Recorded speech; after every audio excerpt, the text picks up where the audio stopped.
মাৰ কোলাত থাকোঁতেই মই দেউতাক হেৰুৱাইছোঁ। তেতিয়াৰ পৰা মায়ে মোৰ সকলো।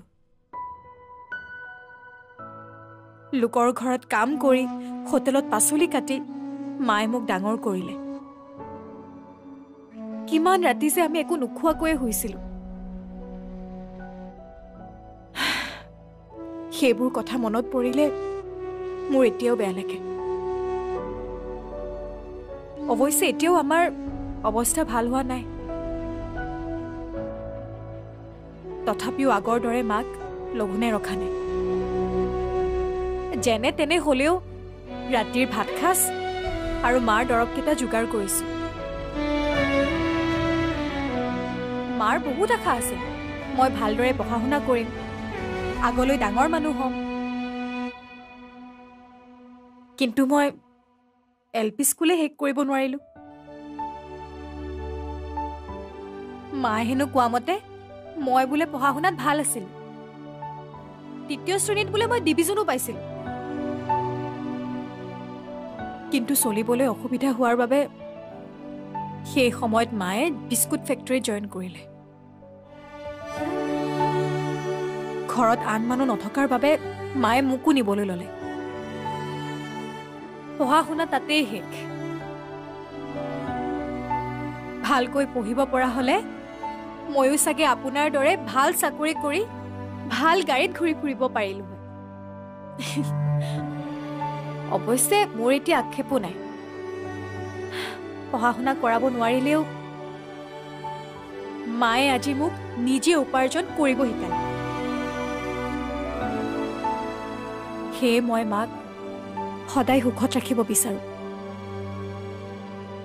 যি ইচ্ছা কৰে তাকে খুৱাব খোজো। ভাল এখন মেডিকেললৈ নি মাৰ বেমাৰটো ভাল কৰিব খোজো। কিন্তু সেইবোৰ সুখ যে মোৰ কপালত নাই।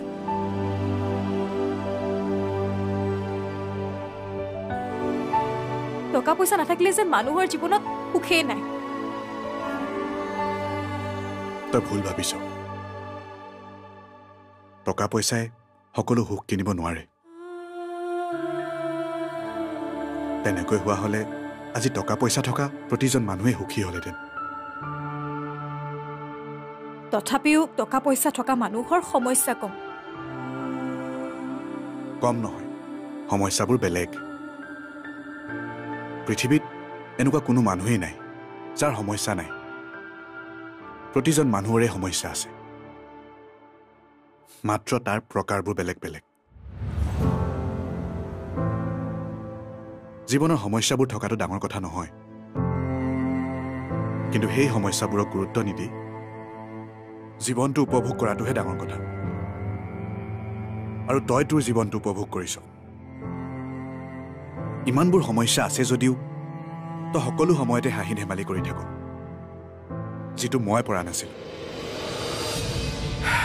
দিনে ৰাতিয়ে কেৱল থানাৰ চিন্তাবোৰহে মনত লাগি থাকে। এই দুদিনমানহে মই অলপ হাঁহিছো, নিজৰ নামত অলপ সময় খৰচ কৰিছো। তাৰ মানে মোক লগ পোৱাৰ পাছৰ পৰা আপুনি হাঁহিবলৈ শিকিছে? চিন্তা নকৰিব ছাৰ, দুদিনমান যদি আপুনি মোক থবলৈ যায়, এইবাৰ আপোনাৰ হাঁহিটো ফিক্স হৈ যাব।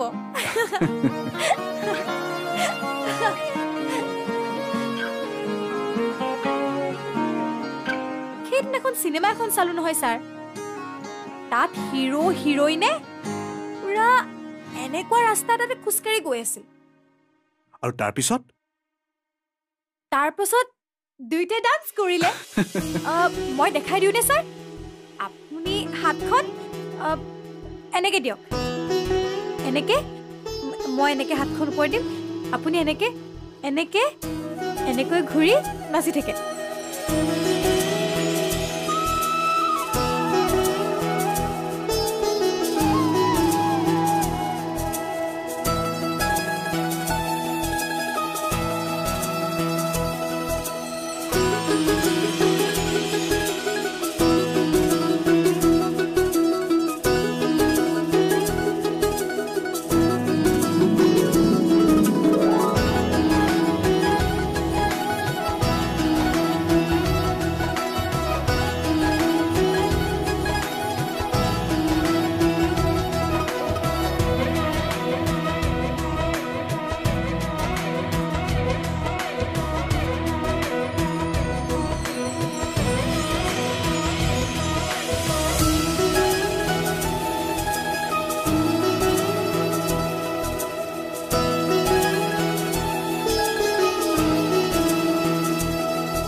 এতিয়াৰে পৰা সম্পূৰ্ণ খণ্ড উপভোগ কৰক কেবল টিভিত ৰং চেনেলত।